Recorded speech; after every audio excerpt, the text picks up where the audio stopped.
you have the feeling something's got to give here, or something's got to happen.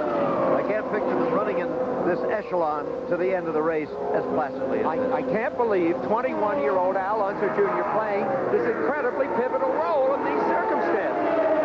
I mean, it's a sort of storybook situation. First time a father and son running in the Indianapolis 500 together. That has become a father and son story, although one is in first place and the other is in 10th and is 5 laps down. Yeah, and a critical situation looming up. Dick Simon in that red-white car. Look, Steven. Making the attempt. I think he's got him. Or does he? Boy, made that sudden move and he's done it. Oh. He got past young Al. But Big Al flew by Simon. And... But here comes Steve again. Steve was able to, too. David taking off after Big Al Unser. Al Unser Sr. You don't think... This is incredible. Well, this is it. This is the lead. There's the attempt to pass, and Steve has retaken the lead. He has passed the son and then the father. Suddenly. Tom Sneva seeking, perhaps in his heart, a little bit of revenge against the Penske team for which he was fired a couple of years ago, presumably for finishing second too many times. And he's finished second in this race 3 times. I think this lifts it to the level of a morality play. The whole thing. That was quite a move by Tom Sneva. You almost wonder if concern for his fuel. Jim, I'm just trying to put the pieces together right now. Perhaps he had backed the boost down, coasted in the draft of the 2 Unser cars for a little while, and then turned the boost up, because now that he's by, look at him, he's pulling away dramatically. With no problem. And there's Al Unser Jr. passing his father again. Not for position. Not for position. No. Of course. Yeah. Physically passing on the racetrack. Yep. He may not maybe he figures if he can get in front of Steve, he can block him for a while. I know. That'd be tough to do right now. He may not even have meant to go by, in a sense. I mean, it was a question of he had the momentum, and it does show you, by the way, the effect of getting slowed up in traffic, Jim. There's George McNaughty. Thumbs up. Great stuff. Less than 10 laps to go in the race. Sneva just spreading out that lead. If he has no fuel problem, nothing else happens, it looks like he's going to win his first Indianapolis 500. When McNaughty looks happy, things must be okay. He's a conservative man. Bill Fleming is down with Tom Sneva's wife. She's on the pit wall. I'm with Sharon Sneva, Tom's wife. Sharon, have you ever been happier when you saw a pass? Unfortunately, I didn't see it, but I know that there's nobody that is any better than Tom in traffic, so I had no doubts at all. You weren't worried then when Al Unser Jr. was blocking him for about 4 or 5 laps? A little bit, but I knew there was a long way to go, so... As we glance up now, there's only 7 more to go, and you'll be on the way to victory lane. It'll be a pleasant thing for you. Well, there's her man out there leading the race. What little surprise may lie in store for us in the final chapter of this drama? Who knows? Now there are just 3 laps to go in the Indianapolis 500. Tom Sneva continuing to lengthen his lead over second place Al Unser.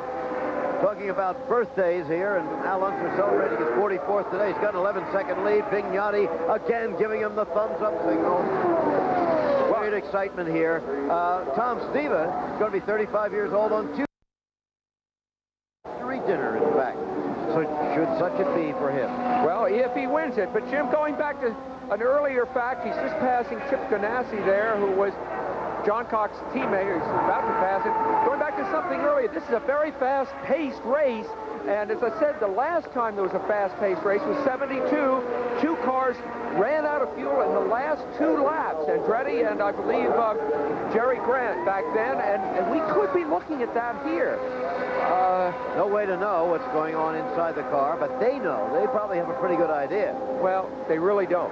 No, not necessarily from the pit. I mean, they can have made their calculation, but what you can't tell is how much fuel you saved by drafting other cars or used up by running with full boost out in the open. Do you see what I mean? I see what you mean. Is there any way Tom Sneva can have an idea if he's got a fuel problem?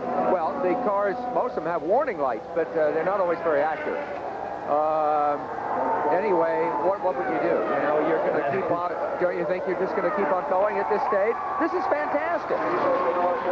You know, also, an incredible thing is that Sneva and George McNaughty don't even really get on.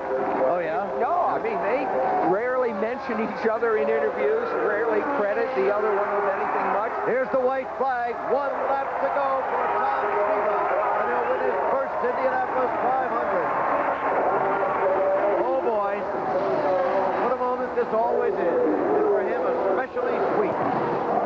Steva just continues to pile it on, continues to drive it very close to those walls. I mean, we are seeing a confident driver in full command of his faculties here, Jim. Certainly not slowing down. Well, after 3 second-place finishes here, he doesn't want any of that talk about ultra-conservative driving. He has driven aggressively with tremendous talent and with beautiful technique all afternoon. And how sweet it is for him that the 2 cars in his wake right now belong to Roger Penske. Look at this, the crowd waving to him, and you can hear their cheers above the roar of the engines because the checkered flag is out, and Tom Steva, at long last, has won the Indianapolis 500. Al Unser, second. Wow, what a fascinating final 20 laps that was. Wave of the arm, that is fantastic, and he did it with very little testing. Jim, he just put it together today. Really, it's the first time he has looked really good this whole year. There he is. He has to bring it home now and tool it into victory lane where they'll all be waiting for him, but they better get down there. They got a long way to run. Yeah, especially for someone of... Look at Sharon Steva in the red uniform there. There's the answer to the fuel question. He even has enough for the cool-off lap. Yeah. Wow, this is fabulous. A guy who's tried, so often and come up short, and now he's done it. And there goes Sharon, his wife, headed for victory lane now. He's such... And stopped on the course is Al Unser Jr. Well, the very last lap. Maybe he's the one that ran out of gas. Yeah. Who would have thought that?